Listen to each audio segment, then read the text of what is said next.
buy it, use it, break it, fix it, trash it, change it, mail, upgrade it, charge it, point it, zoom it, press it, snap it, work it, quick erase it, write it, cut it, paste it, save it, load it, check it, quick rewrite it, plug it, play it, burn it, rip it, drag it, drop it, zip, unzip it, lock it, fill it, call it, find it, view it, code it, jam, unlock it, surf it, scroll it, pause it, click it, cross it, crack it, switch, update it, name it, read it, tune it, print it, scan it, send it, fax, rename it, touch it, bring it, pay it, watch it, turn it, leave it, start, format it, technologic.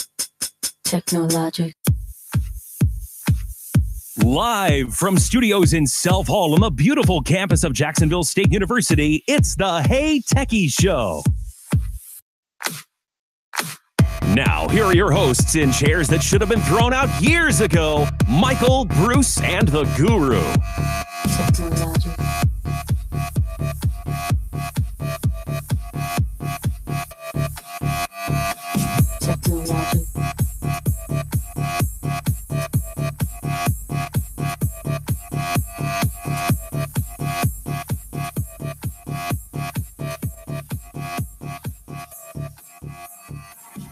Use it, break it, fix it, trash it, change it.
we're just getting started. Plenty more Hey Techies Show for your listening pleasure.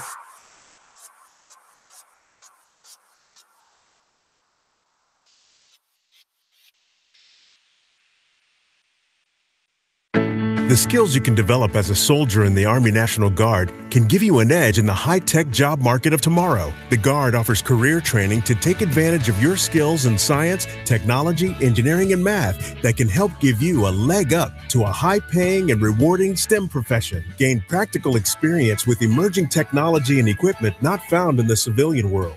The Army National Guard can get you started in an array of STEM-related career fields such as information technology, communication systems, special forces engineers, technical engineering, air traffic control, and chemical, biological, radiological, and nuclear science. Get a head start on your career in an exciting new field while earning money to pay for college, all while serving in your own community.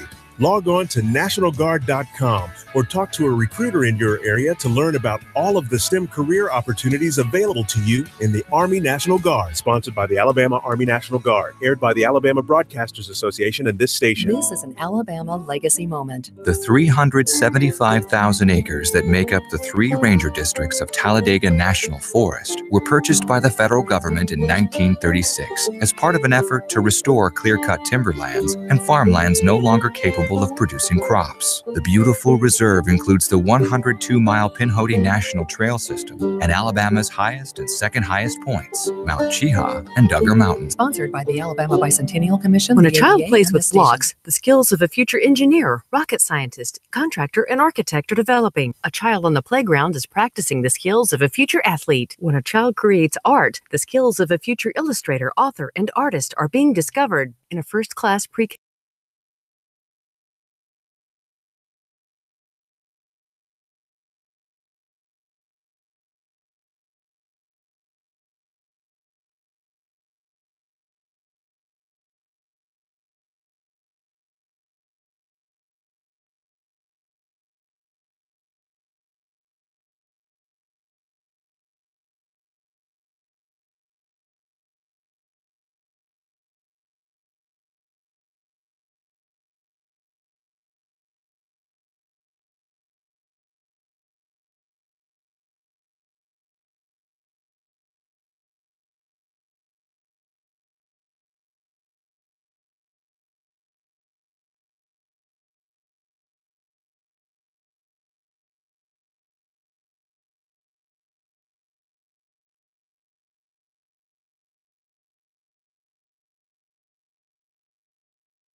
You are fake news. You are fake news.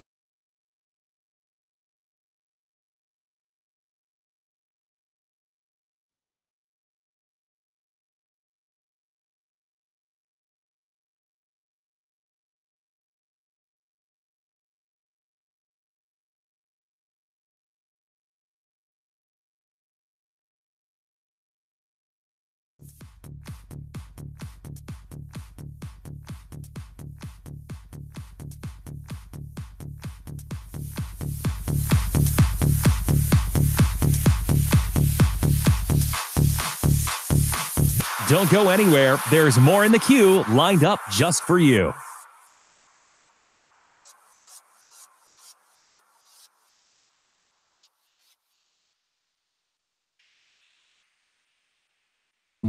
An Alabama legacy moment.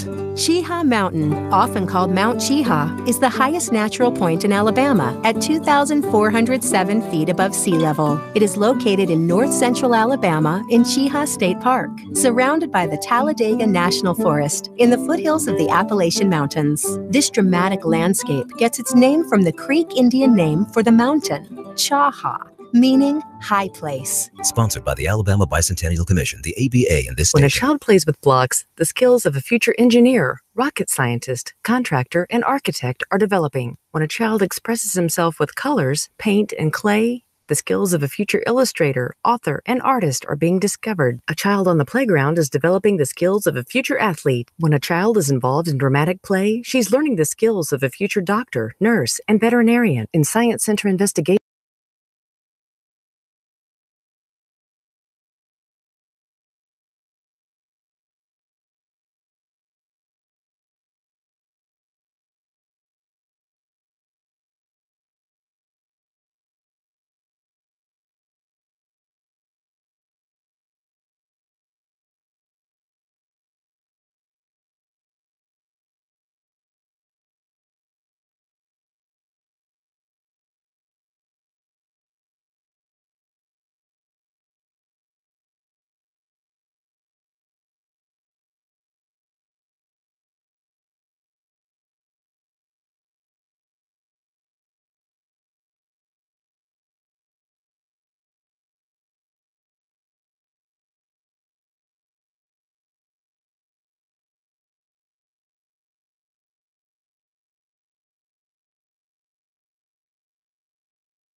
Rusty.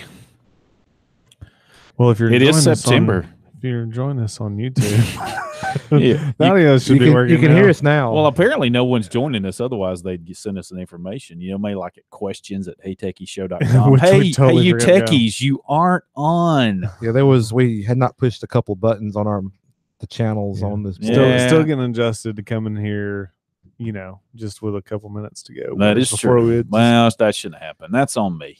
Yeah, it is. It really is. No, it's definitely not on the talent. So glad you were here tonight. Yep, do what can. Yeah. So Apple. Oh, we all love Apple. They are, and this is not a rumor because they've actually come out and said it. So I was trying to save Apple stuff for the rumor section because I've got a rumor. I've got some rumors too. Well, we'll see if they're the same. Well, it's not rumor time yet. I know that. We'll save it. I am. Okay. So you okay over there? Yeah, it's I had to get some caffeine, and the best thing they had was Coca-Cola. Now I'm irping. So Apple is to provide online tool for police to request data. With a warrant. I don't know if it said that. Well, I will say they did say that they would assemble a team to train police about what data can and cannot be obtained. It would have stuff that they do collect some information, and it would be stuff that they actually have the ability to turn over. So other than that, I think this is probably a good idea because Apple can say, here's the tool, you can submit it, it can go through the right process, it's documented. Here's the data we do have. Don't ask us for what we don't have. That way it keeps the bad part out of the news. It's all just been taken care of. Right? Well, as long as they go by the law, I'm pretty much fine with any of it, but it's got to go by the law. Oh, yeah. I agree with that. I know you do. I understand the other side of what they are saying, I guess, in a way, is don't ask us because we're just going to deny you that access. Yeah. So why they're going to deny? Well, if we don't have it, we can't grant it, right?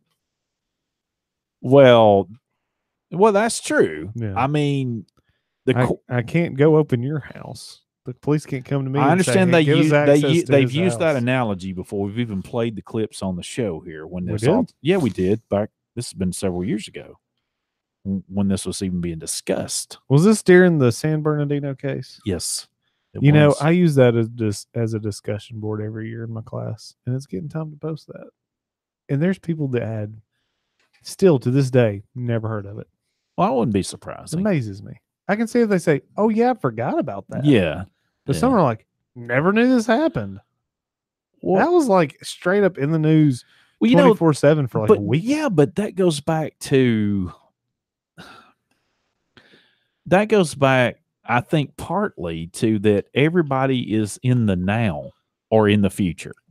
Most people, a lot of people, no, I shouldn't say it. Everybody's not, I'm sorry, I apologize. Lots of people are in the now or in the future. No, I get that. If it's not right there right now, then it doesn't matter. It's gone. I forgot. Or if it wasn't a blip on their app that they get, if saying. that was not my news feed right now, if it wasn't my news feed, then I didn't know anything about it. Or it was techie and they didn't care anything. I can see that. And plus, some of the other, trying to be PC here, be whatever you want to be. Well, I also have to be filtered. Okay. Maybe some of the unconscious. We have a 7-second delay. There we go. Maybe even some of the unconscious biases were in play at that point. That they didn't really care what was said. They had an unconscious bias. Okay. That was well put, Bruce. Good job. Thanks. What do you want me to do? Golf clap. Golf clap, Bruce. Golf clap. Well, here all night. By the way, Bruce, did you know that Walmart has ordered 30 more Tesla semis for its truck fleet? I don't think I did know that. Did you know that they apparently are sending them back? Yeah, I don't know. They say that the semis, according to this story, is supposed to have a 500-mile range. So they're saying that Walmart is saying that should be about what they need. Yeah, considering their distribution network. Distribution for the one day round trips. Yeah. not the hauls between the distribution centers, but but if they're making from delivery distribution store, that last Oh, by mile the to way, the store, Pepsi Company has 100 on order. I did see that one. I Now think here's that's the one I problem, saw. Bruce. Haven't started making. Here's the Here's the they haven't made any problem. Model 3, the low end Model 3s yet either. Here's the problem. I thought they had. No. They're saying that the production is going to start in 2019. Sure. And they have an order for how many now? Well, according to this article, that would be 30 and then 100. So 30 there's from more one people that have ordered. Well, that's probably true. Because I know FedEx has ordered some, UPS has ordered some. There was some other big supplier a while back that had invested. They wanted like 1,000. Pretty sure we talked about it on the show. Yeah, I vaguely remember something. If you want to go like look that. at the notes, you can go to HeyTechiesShow.com and you can look at the archives. And now you can actually hear us on the video if you weren't before. You weren't going deaf. Yeah, that's right. There was no closed captions because there was no audio. Curious, just look at what are you doing? Yeah, whatever. I'm just listening. Well, anyway, I thought I find it fascinating actually, because I frankly don't. I'll be shocked if they ever see one of these on the road. Really? Yeah. Well, one day you'll be shocked, I guess. Well, what I would at like the rate to see, they're not building cars as it is right now. They're building. They're just not building what people are ordering. No, they're building what people are ordering. They're just very selective on which ones they're building. Well, there's a bunch of orders of the Model 3 have been canceled by I have consumers. I have actually seen a lot of them on the highway being. Oh yeah, there's no doubt there's Teslas on the highway. I'm not. No. I don't mean just being driven. I actually saw a Model 3 being driven the other day in Pell City. Yeah, I agree. But I've seen them on the backs of trucks being delivered, like a bunch. Yeah. And that really surprises me that they're out this far. I'm like, don't you think you'd start with where they're close to you and then go out? But no, I mean, I think that's so funny. They're probably going. You would think I'd see more Hondas. The plant's right there. I know. Well, they ship those all over the world. I know, but I'm saying right now they do anyway. Yeah. Well, anyway. So you don't think they'll see a single? Oh, one? you know, I'm just being facetious. I don't know, but you've got to admit that I don't know if the battery technology is there for. Yeah, I think we discussed a fully this at the loaded time. 500 miles. Of course, they were talking about the whole bottom of the semi or some large portion would be batteries. It'd have to be. I mean, you think about how much it has to haul. But I'm with Bruce though. I'm just not sold on the battery technology. Even in the Bruce is sold. Even in the passenger cars, I don't think the technology's there yet. I think that could be definitely improved. But I don't know, man. I fully weighing down. Of course, I know they can only weigh so much, right? Like the state has them, which everybody knows. Anybody that's from this area knows. Like the Tyson plant, they're just like, just pay the fine. Yeah, I'm sure that's true. You know, it's like, at what point are you saying, well, you're overloading it, and we can't guarantee that 500 miles because you're not adhering to the restrictions. Right. I don't know. I wonder what recharge time on it is too. I mean, that's a great. I don't have anything that has a lot of details, unfortunately. But I mean, because they hadn't built one yet. Well, I know one thing. This first hour is. I know we got our dose coming up next. Stay with us. The second version of the Hey Techie Show, the entire hour will be live on the internet with audio via YouTube. So yes, it will not be just nodding heads and hands moving around. Yeah, it was prep time the entire hour. Yeah. Don't worry about it. You miss it. Get ready for the show, YouTube. Hey Techie Show. Be right back.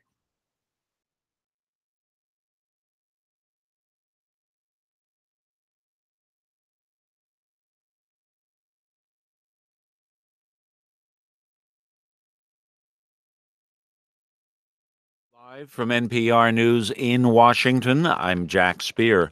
Supreme Court nominee Brett Kavanaugh is back in the hot seat today, answering questions from Democratic senators about their concerns he would not restrain actions by President Donald Trump from the bench. However, Kavanaugh told lawmakers the president cannot overrule the courts. When you're in this seat, I'm not just sitting here for myself. I'm sitting here as a representative of the judiciary and the obligation to preserve the independence of the judiciary, which I know you care deeply about. During his confirmation proceedings before the Senate, Kavanaugh is saying he has not been afraid to invalidate executive branch actions during his 12 years as an appeals court judge. Senator Dick Durbin of Illinois, however, says the question comes from the fact the judge has embraced strong presidential power in the past and was nominated by Trump. 7 Democrats in the U.S. Senate are asking the Justice Department to review whether President Trump's personal attorney is complying with the law. NPR's Carrie Johnson reports lawmakers want to know if Rudy Giuliani is flouting rules on foreign lobbying. An American law known as the Foreign Agents Registration Act requires Americans doing lobbying in the U.S. for foreign officials to register with the Justice Department. But 7 Senate Democrats say they think Rudy Giuliani may be failing to comply with that law. Giuliani represents President Trump in the investigation into Russian election interference, and he has contacts with other people in the Trump administration. The lawmakers want the DOJ to take a look at the issue. Giuliani says the majority of his work overseas involves law enforcement and security consulting, and he says that does not require him to register with the U.S. Attorney General. Carrie Johnson, NPR News, Washington. Lawyers filed a federal lawsuit in Massachusetts today demanding the Trump administration pay for mental health services for kids who were separated from their parents at the U.S. border. NPR's Tovia Smith explains they're seeking what they say could amount to millions in damages. Lawyers accuse federal officials of intentionally inflicting extreme emotional suffering and trauma on children in a calculated effort to deter border crossings. Now they say it's on the government to repair the harm. Speaking through a translator, a man identified as EO said his 10 and 17-year-olds who came seeking asylum from Guatemala have lasting psychological damage. The lawsuit names several senior administration officials personally, including the Attorney General and White House Chief of Staff. The Trump administration has not commented. Tovia Smith, NPR News. American workers are more productive in the second quarter. That's based on numbers out today from the Labor Department, which show productivity expanding at a 2.9% annual rate for the 3 months ending in June. Productivity is monitored by economists because it's what allows companies to boost worker wages without substantially raising the price of the goods and services they provide. A mixed close on Wall Street today. The Dow was up 20 points to 25,995. The Nasdaq closed down 72 points. This is NPR.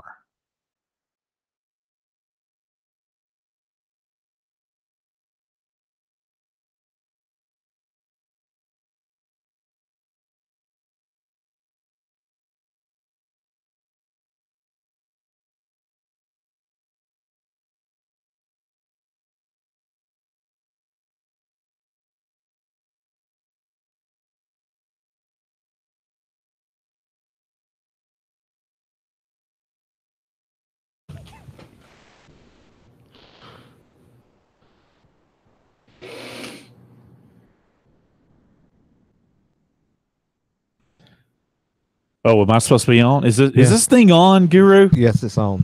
Welcome back into the Hey Techies show. Our dose. I mean, I was waiting for somebody else.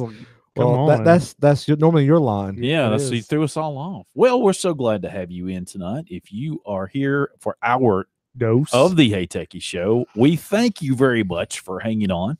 And Verizon wireless update. I'm actually getting like 12 megs. There you go. Down on LTE. So I think. Yeah, it looks like I got some bars. I think it was just all the towers in general because everybody knows I'm not a Verizon customer. But now I have signal again. So. Yeah, I think they just had got it working. Major outage. Yeah, it was only out for half the afternoon. So I don't get to watch much TV. But when I do, I watch what I enjoy. And I got great. I would hope so. I saw Wouldn't in most my people feed. do that? I saw in my feed. You don't. Have to I don't watch television much, notes. but I only watch what I don't like. Said no one. Go ahead. Sorry, but I'm excited to announce that Narcos starts their new season in November. Oh yeah, I knew you watched that show. Yeah, that's Bruce. I really enjoyed that show. I'm gearing up for it, man. Now, we all know we got other shows coming next year, but I'm excited. Like, that was a nice surprise. I have no idea what that show's about. You can't tell from the name? The name. Narcos. Oh, Yeah, it's really good. I'm a little slow. It's Sorry. really good. I just like the historical aspect of a lot of it. It's really neat. So that was good news for me. Well, good. I'm glad it was good news for you. So I know you saw this story, and I know you had to have seen this story, and I haven't really read this story, but there are reports of YouTube, Netflix videos being slowed down by wireless carriers, and I want to say not just wireless, but even their,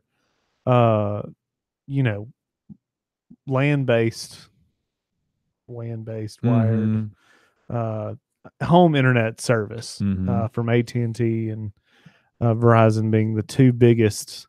I thought AT&T internet was slow in general, even at home. I've heard a lot of people complain about Uverse.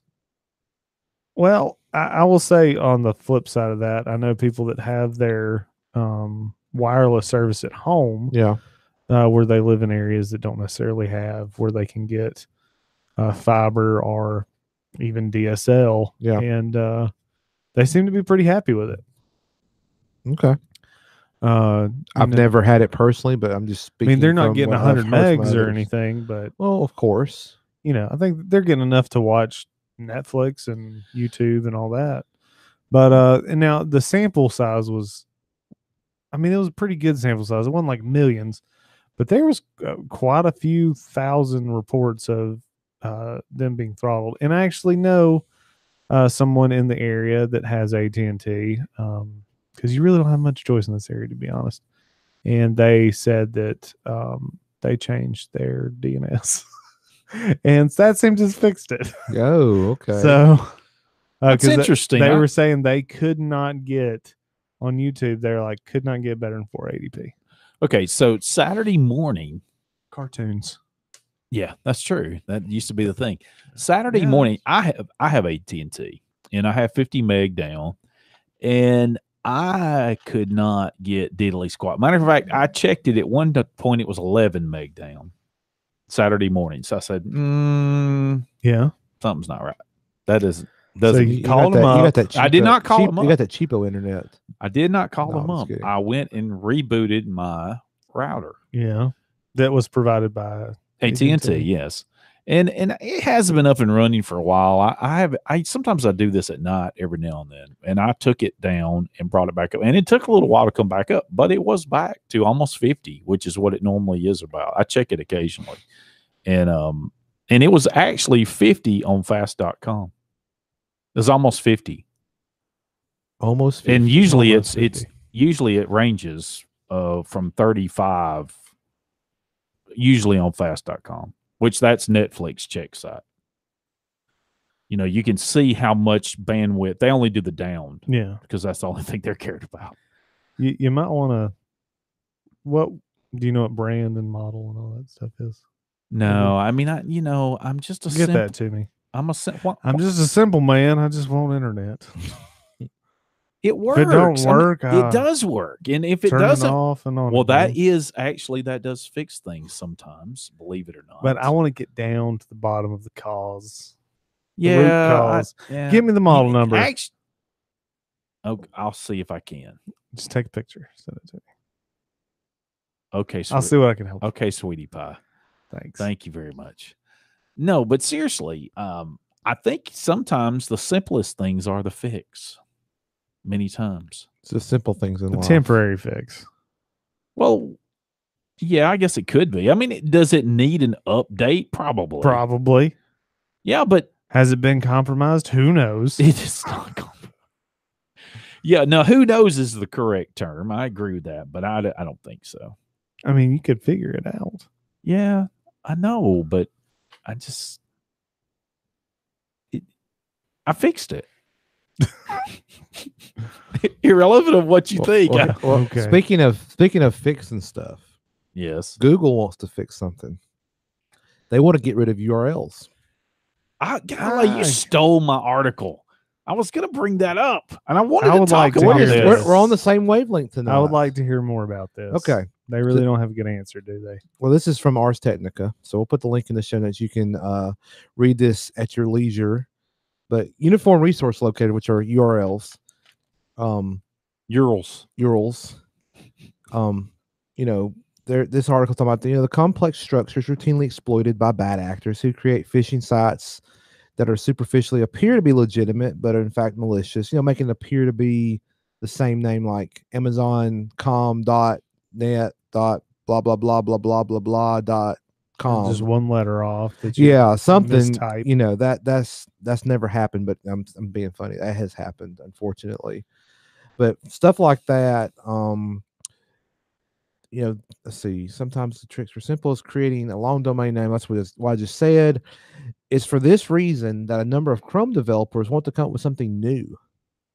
But what the new thing is harder to say. So they really are not saying. They don't have a fix. They want a fix, but they don't know the true fix.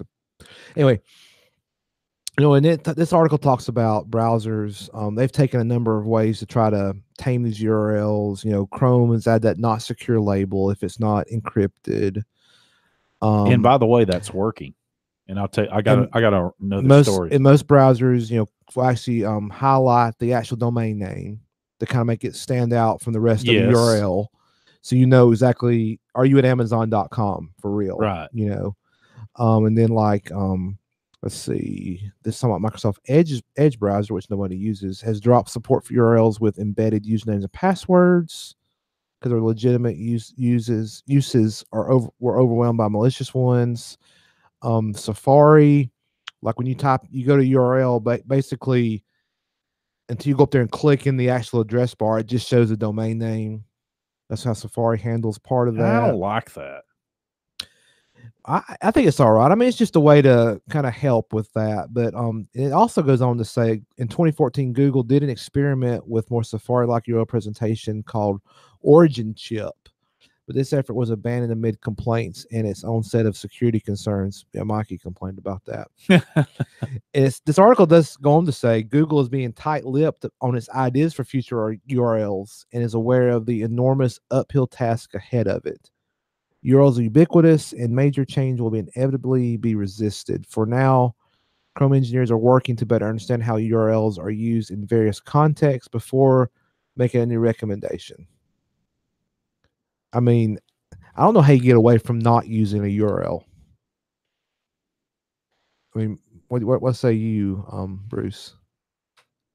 I don't know. I was trying to figure out. I mean, as a web, let's go back to 500 numbers. As a web developer, you got to remember 500 numbers to get to. I write web applications, and you live and die by those. And how you, I mean, just how it works. It's how the internet works. Let's just use algorithms everybody else is using. Let's just randomly. You can't ever type a URL anymore. You just have to open the browser, and what you randomly get is what you look at. You can't just say I want to go to the randomizer. Like I want to shop on Amazon. Okay. No, you can't shop there today. You have to go to McDonald's because the randomizer. No. Listen, you know, it's like the days of AOL for the World Wide Web on AOL, where you would just go to I want to go here, and you type in a keyword. Yeah, I know. Yeah.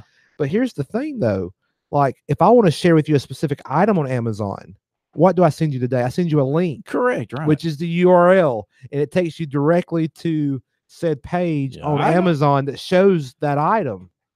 I don't think there's a better technology out there right now. And guess what? These web applications, like when you go and add something to a cart or go to checkout, it's taking you to another place on their site, and it's usually passing stuff either as part of the URL or in kind of embedded in that request. Do you know how much would have to be changed? RESTful APIs, and I know I'm getting very geeky. I'm pegging the geek. That's what we're supposed to do here. But RESTful APIs, which that's the new thing for communicating. I mean, a lot of your mobile apps, you've got this pretty app on your device, but it's just but in the background, it's talking to a server using RESTful APIs. They use URLs as well, right? There would be so much that would have to change if we changed. It would make the IP version 6 conversion that's ongoing seem like it would be nothing. Yeah, that's true. You know, I saw this too, and I was thinking, this is what's wrong with it. Okay, is what's wrong with it enough to want to do this headache? Yeah, I don't know if it is. And phishing is a bad thing. Yeah, but I think the browser people, Chrome and all the others, they're trying to do things to try to make users aware of where you're actually at. But how much can we dumb stuff down? That's my concern. If you're going to be using the internet, you need to have some sense about you anyway. I mean, you need to be able to say, yeah, okay, I can read that URL. Yeah. I mean, I just think we got to be careful how far we go back to with click and look and click. But it goes back to safe practices. Don't click links in email, period. I mean, even if it's somebody you know, you better ask them first. Like a couple weeks ago, I got something from a colleague I work with about going to this secure file, which I didn't realize Outlook supported that on our Exchange server. But I went and asked them, hey, did you send this to me? Yeah, you can do this now with Outlook, blah, blah, blah, blah. Oh, okay. But I found out before I clicked it. Yeah. Don't open attachments in email. Yeah. You know? Right. That sort of thing. The thing I was going to bring up is a friend of mine who works here at the university was asking me, said, oh, I wanted to show you something. I noticed when you go to www.jsu.edu, it says not secure. I said, yeah, it's a website that it doesn't require you put anything in. Right. It's an information website. You're not signing into it. You're not sending any kind of secure transmission. It's not a secure website. It isn't needed. It doesn't need to be. Yeah, there's nothing. I said, transacted. but if you go to, and I'm not going to give the URL, but if you go to this other site, which is on campus here too, she noticed right away. I said, look, that says secure. Yeah, because you're being asked by authenticate. Correct. Right. Yeah. So that is working. People are noticing. Some people that I actually was kind of surprised that they would have noticed that. And I said, that's a good question. And I'm glad you noticed, because it is important. I mean, I think that this is good, but the problem, I'm just going to state again, can we go through that kind of headache? And only bring up the fact that just because it says secure doesn't mean you're really secure. Like you're on this general public Wi-Fi at a restaurant or a coffee shop. You've been quiet. What say you after that? Coca-Cola. I'm getting some sugar rush now. So I would say, like you were saying, the JSU homepage not being HTTPS.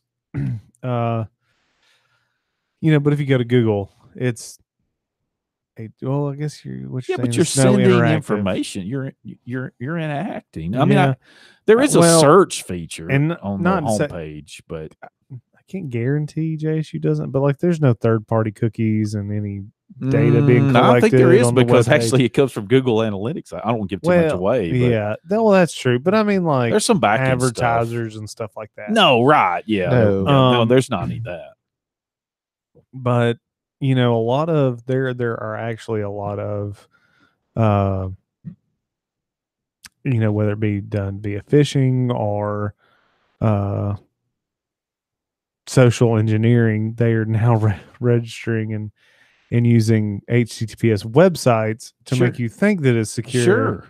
To give you, that false sense of security. So like Gary was saying, just because it says it's secure, that is another issue too, and I agree with that. And now since they're making sure nobody else sees. That's right. They're making sure that only they get your information. Yes. And a lot of these web hosting providers now, because of the fact that Chrome is calling out if you're not secure, they're providing a SSL certificate for you at no cost. So again, it's relatively easy to set up a site to be encrypted.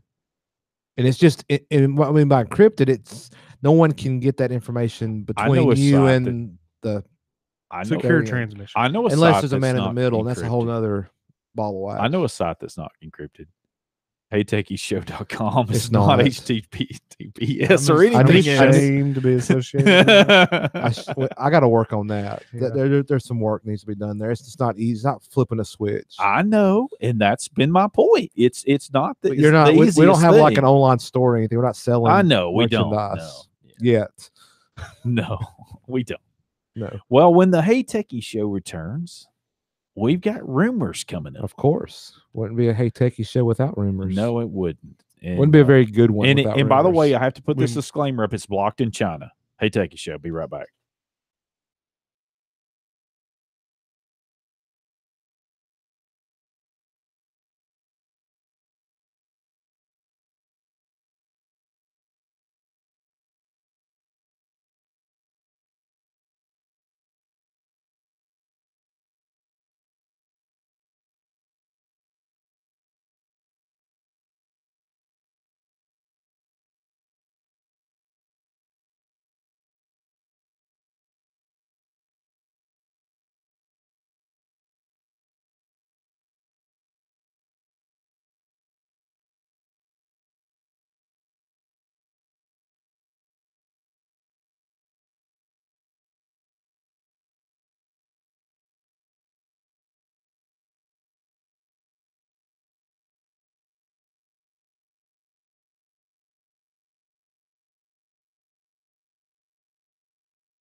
Welcome back from our very long breaks here at the Hey Techie Show. Oh, heavens. Oh, heavens. And tell what Bruce is up to over there. No, there is no telling. No. Well, as promised, Apple rumors. And other rumors. I got one. Yeah, or two. You keep saying that. Always just make them up. If I don't have sure. Yeah, why not? They're just rumors. That's how rumors work. I mean, they're made up, right?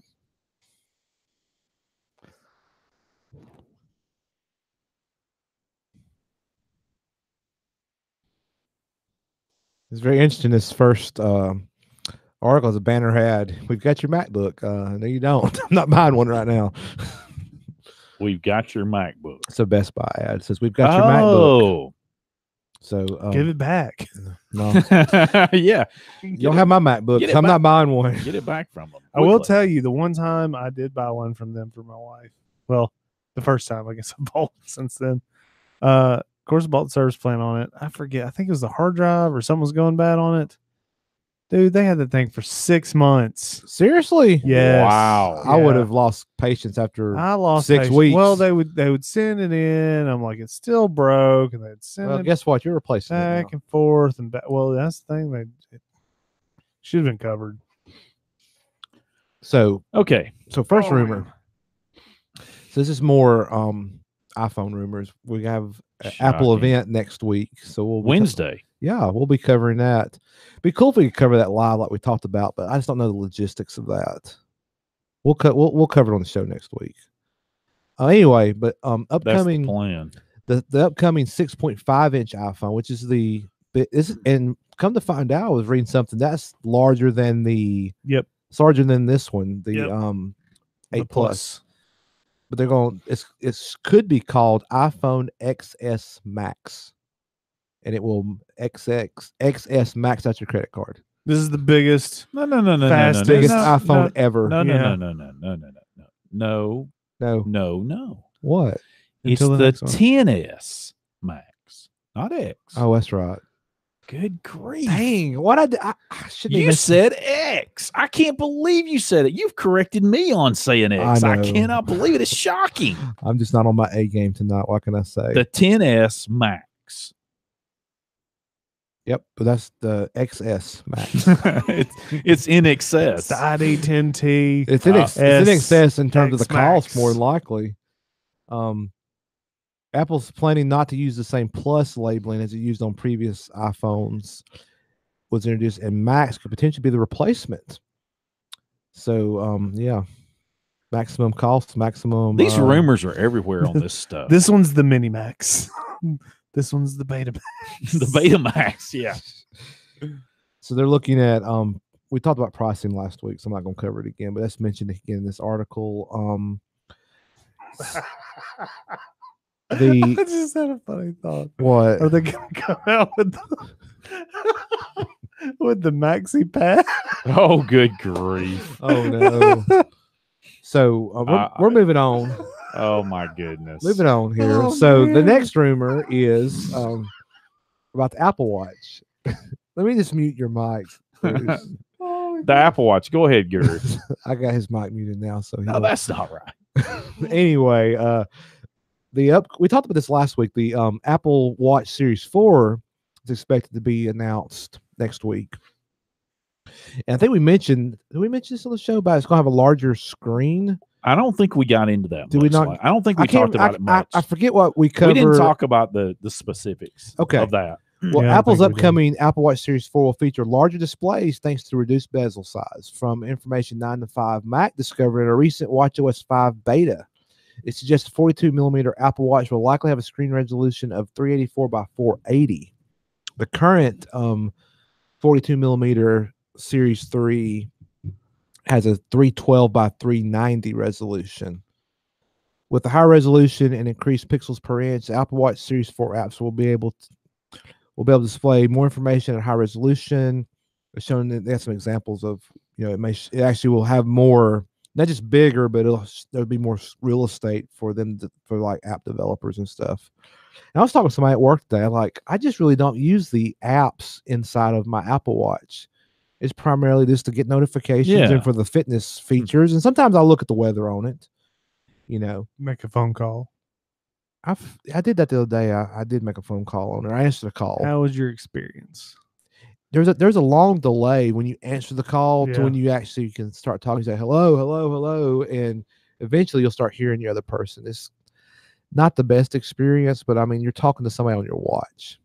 Like it's pretty cool, but it's anyway. But this is the original Apple Watch. It still works great. Knock on wood. I did that this will break tomorrow. We got a plan on it, right? Well, it's probably expired by now.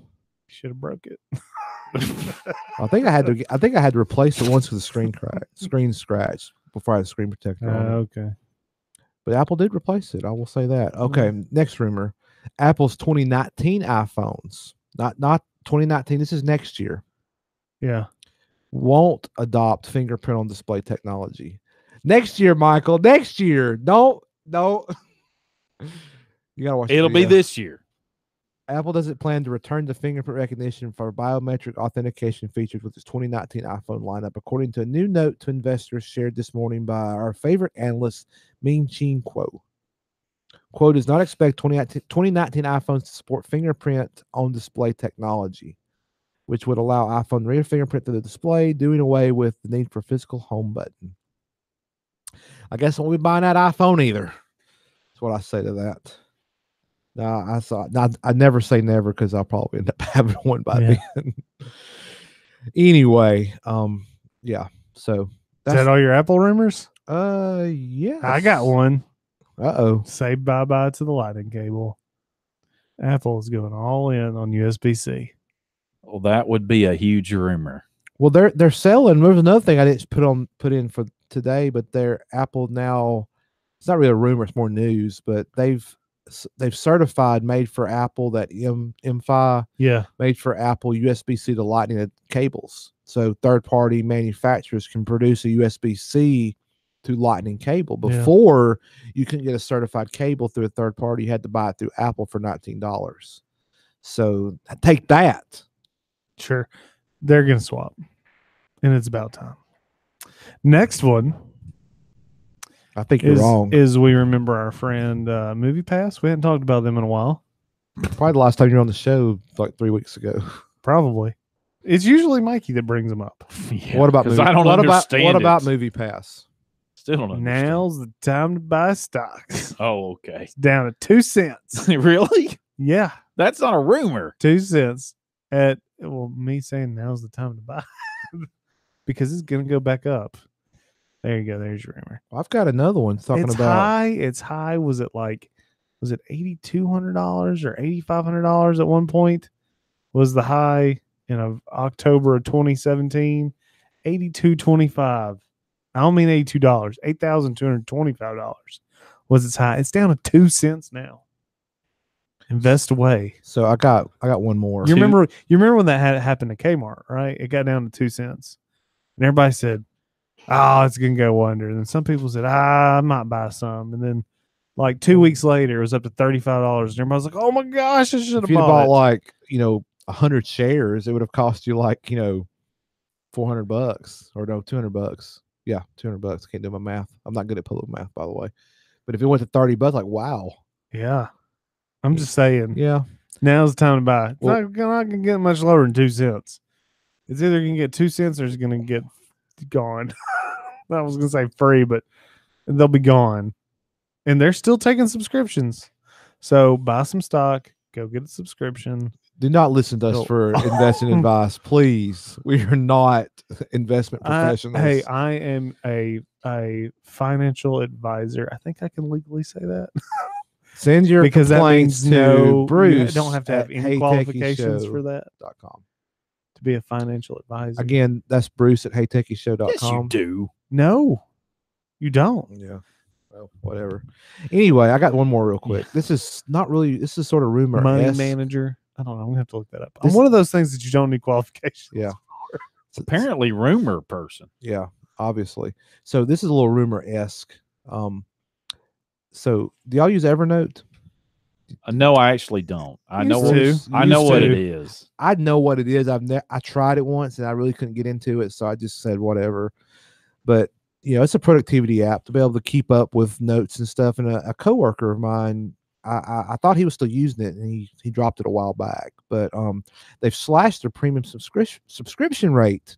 This is a rumor? Well, amid reports of company death spiral. I could see that. There's too many alternatives. So they've dropped the annual membership from $70 to $42 a year. If you pay for it up front, you have to pay that $42 up front for the year. Monthly premium subscriptions remain at $7.99 per month. And according to TechCrunch, the productivity app has lost several of its most senior executives in the last month, including CTO and Rebon Kundu, CFO Vincent Toulon, and CPO, Chief Product Officer Eric Robel, Wrobel, and Head of HR Michelle Wagner. Evernote has not commented on the departures, but one source claiming knowledge of the matter told TechCrunch that Evernote is in a death spiral. Paid user growth and active users have been flat for the last 6 years, and their enterprise product offering has not caught on. And I can see the enterprise offering not catching on because so many people are Office 365 subscribers now in corporate America. And you have is it OneNote? That's their OneNote is a Microsoft product. And I'll say that's going to be hard for these companies that come up with something like that. When now you got to find the time that's right. When Microsoft or some other established company says, "Hey, let us buy that," you say, "Okay." Yeah, because corporate America, especially older companies, a lot of your startups may go for the new thing, but they want something that's proven, right? Yeah, somebody that they can go after when it doesn't work. And this article goes on to say that Evernote used to be ranked as one of the most popular productivity apps in the App Store, but its popularity has gradually waned with the emergence of rival and free alternatives such as Apple Notes, Google Keep, and Microsoft OneNote. I didn't know Google Keep. Yep. Well, you'll be the product then. With I thought Google kept everything. For real. Yeah. Well, they've got a product called Google Keep. They do. They do. I use it occasionally. And Apple Notes, I use it on my phone, but I just don't think of it as like a replacement for Evernote or OneNote. But anyway, to each his own. So that's sort of rumor-esque. How long will Evernote be around? So, and I know a friend a friend of mine that does a podcast, that's how he kind of manages like feedback he receives from listeners. It's through Evernote. Yes, I sent him the link to this article. I said, "Hey, if you're still using Evernote, make sure you know about this. Start migrating." Yeah, so I haven't heard back from him. I don't know if that's good or bad, but anyway, that would be a good time for somebody to strike. Make it easy to move all their notes to their product. Move your notes now before they're going. Some vicious marketing. Anyway, that's you got any rumors, Michael? You want to start a rumor? The rumor is I don't have any rumors. Well, I hear a rumor that you do. I did too. I thought that's a rumor. That's factual. So how about this? Since y'all are sitting there gonna have dead air. No, we're not. Keep going. So Merriam-Webster is adding some new words to the dictionary in 2018. I know that's not tech related at all, but it is. This is always interesting. Just hang with me here. Kind of curious what they are. One of them, TLDR, too long didn't read. That's an abbreviation, obviously, but it's been added to the Merriam-Webster dictionary. Bingeable, an adjective. Having multiple episodes or parts that can be watched in rapid succession. Bingeable. That show is bingeable. Narcos is bingeable. There you go. Can you use that in a sentence, please? Yeah. Let's see.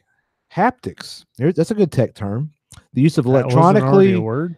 No, it was not. It's a noun. The use of electronically or mechanically generated movement that a user experiences through the sense of touch as part of an interface, such as on a gaming console or smartphone. That wasn't already a word? No.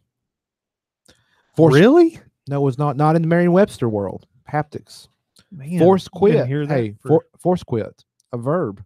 To force or in parens an unresponsive computer program to shut down as by using a series of preset keystrokes. And force quit, that term's been on Mac OS for years. Yeah, go ahead. Airplane mode. Again, like, is this not already there? A noun, an operating mode for an electronic device such as a mobile phone in which the device does not connect to wireless networks and cannot send or receive communications or access the internet, but remains usable for other functions. Biohacking. Biological experimentation done to improve the qualities or capabilities of living organisms, especially by individuals or groups outside of a traditional medical or scientific I don't know if research I'd put environment. improve. Maybe attempt to improve or attempt to change. I don't know if I'd put improve. Just Well, leave it at that's that. I'm just reading this here. So let's see what else. Favorite. The word Don't feel is like that the word should is be a older word. than it looks. It dates back to 1938, according to this article. They put Instagram in here, but it's a verb. Not the product Instagram. It's a verb. Okay. To post a picture to the Instagram photo sharing service. I won't Instagram that. I guess that's if using the sentence. On Instagram, so I don't know what I'm too old. I don't know what the I'm hip too old cool to kids say. understand that. Yeah, but I guess that's the thing. Hangry.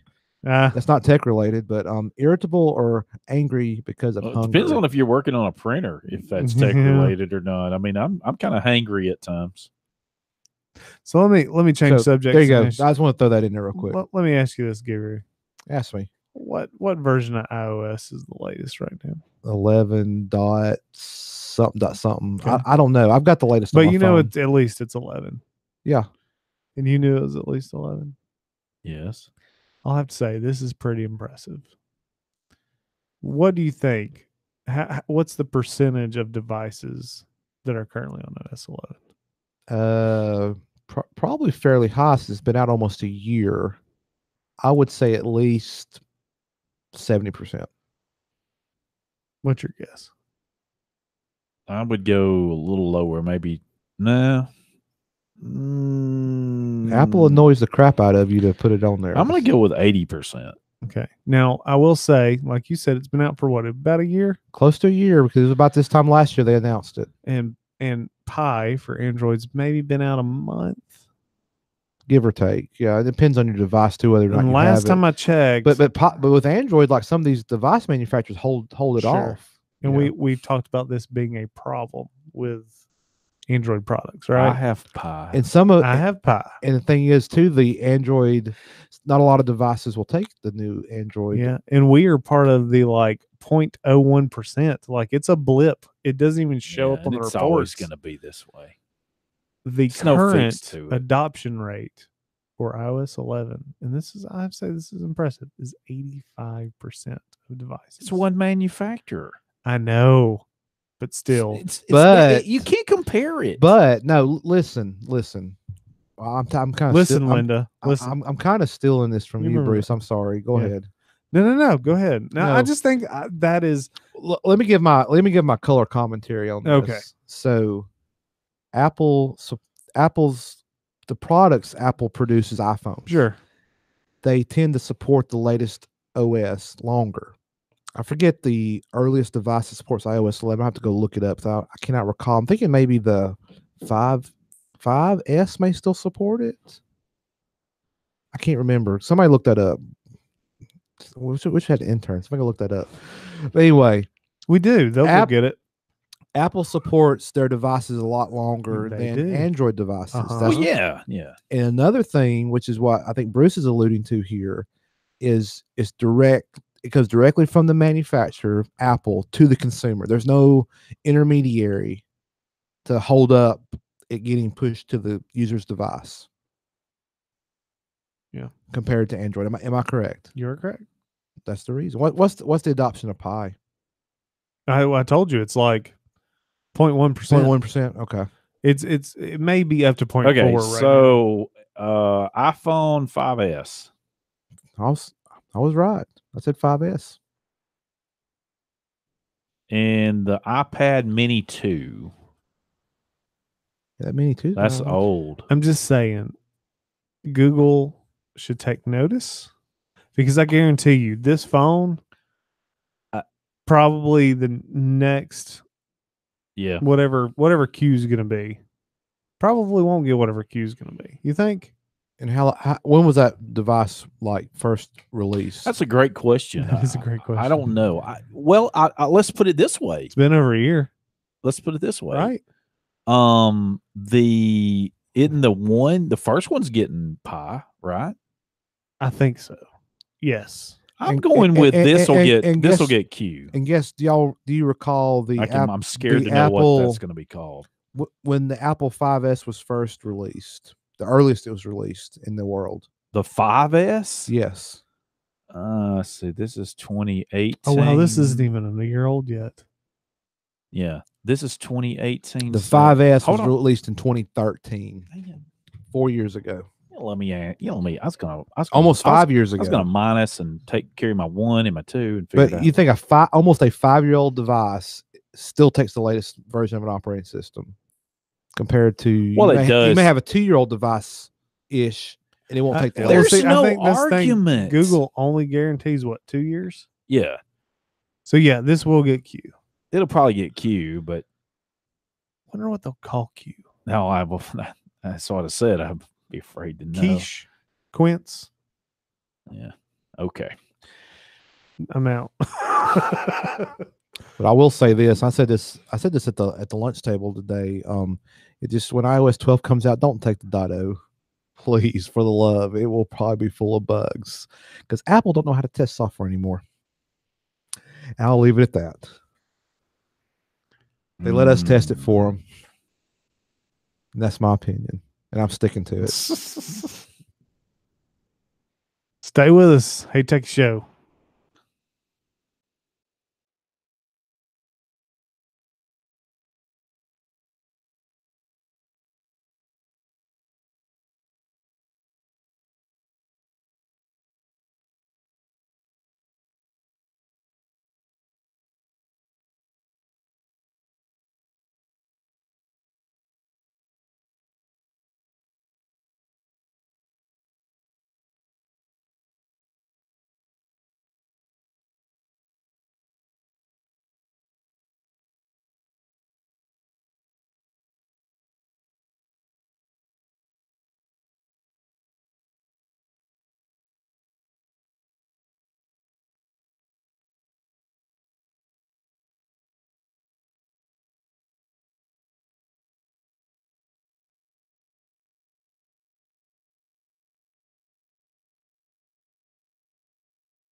Welcome back into the Hey Techie Show, our final segment.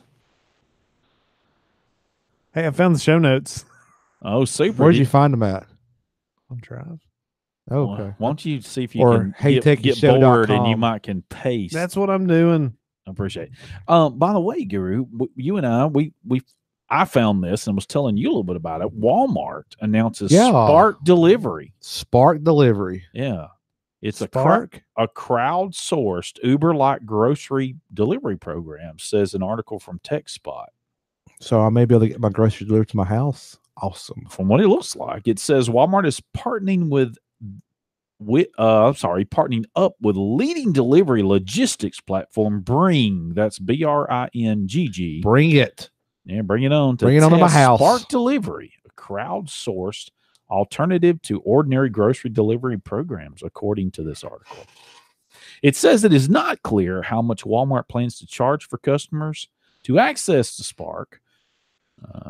Let's see. It is currently being tested in New Orleans, Louisiana, Nashville, Tennessee as well. Nolans. Nashville, the Music City. Mm-hmm. Let's see. I'm excited about this stuff. I mean, Walmart's stepping up their game with their e-commerce. I'm glad to see that. So anyway, somebody's giving Amazon some competition. And speaking of Amazon, I just segued myself right into this.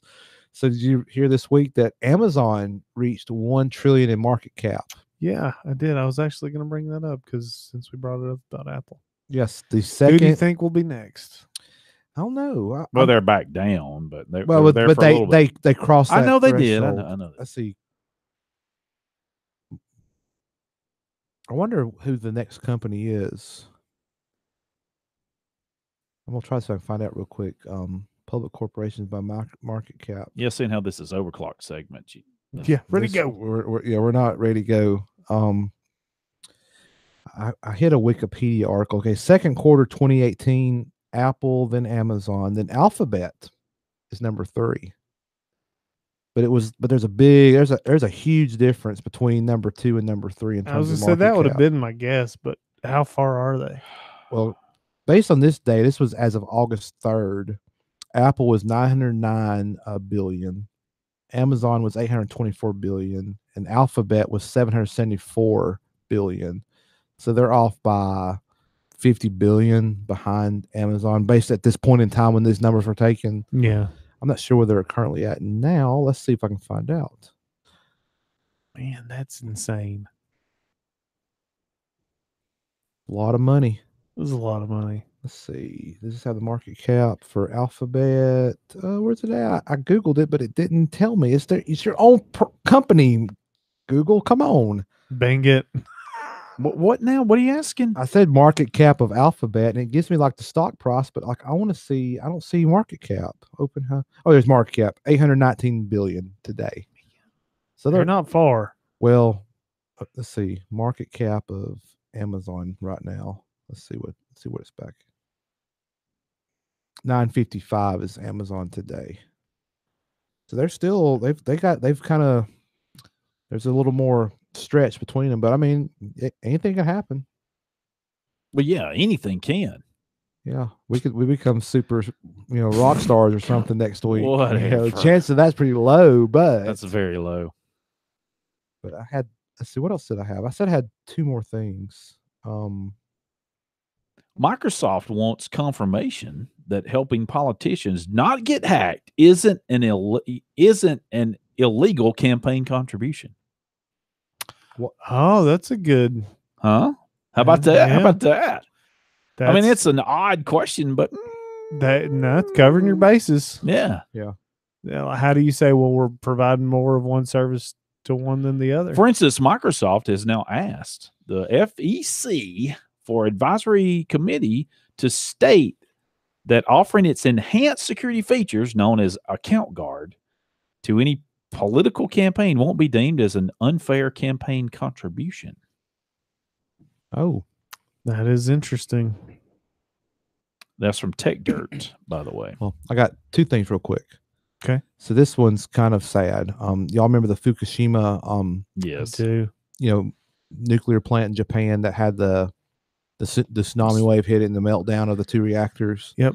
They've been cleaning that up since 2011 when it happened. I was watching videos on it on YouTube recently, just talking about that, and they've had Japan is acknowledged the first radiation linked death out of Fukushima.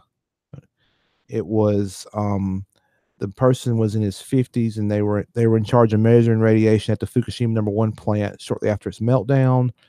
Japanese government officials reported that the employee had worked at the site at least twice after it was damaged and had worn appropriate protective gear. The man's death was the first to be officially linked to radiation exposure during the disaster. Back up. He wore appropriate or inappropriate? Appropriate. Sorry, I probably said that too. Wow.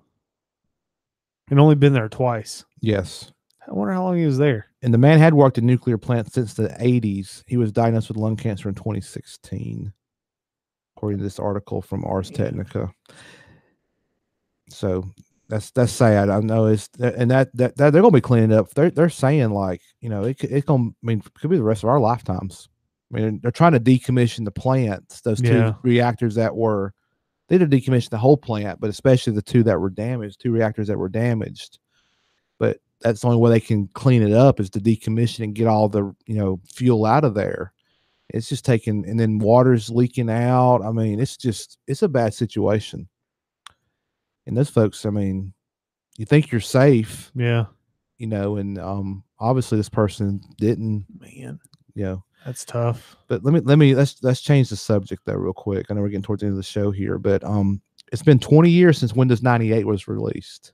Y'all remember Windows 98 when it was released? I do. I remember. I mean, most of the students here at JSU were not even alive when Windows 98 was released. I remember the press conference and the BSOD. So there was USB is easy. We'll put this. There's a video that we'll link in the show notes on YouTube from a person. AKBKUKU is the channel name, but he did a Windows 98 20th anniversary all new PC build recently. This was published back in late June, but he had like scoured up brand new components from that era. Yeah. I mean, a case and a Pentium 3 chip, a Pentium 3 board. Never been opened. Never been opened. I think he had to get a more modern video card. And it was like the hard drive was more modern. I think there was a few things that he had to, but most of it is from that era. And he builds it and he boots it up and all that. I mean, it's pretty neat. He even had a Windows 98 copy still sealed in the box. It's on CD. It had a CD and it had a boot floppy. Wow. And I'm sitting there watching the video right now. He's putting the board on the little, on the chassis. Sitting the processor. Question is though, he used some modern thermal paste instead of what came with the CPU. Does it play Doom? He did play Doom on it. I figured. Yeah, of course. That's what you got to do. Of course. But anyway, so we'll put the link in the show notes to this video if you want a little nostalgia. And probably some of these younger folks probably like, oh man, that's how y'all used to do that. Wow, that's what Windows looked like then. I'm sorry. I know we had to rough it back in those days. Anyway, so that's what I got. Well, we want to thank you for being a part of our show this evening. We appreciate you very much, and I appreciate you too. Yeah, appreciate y'all too, both of you.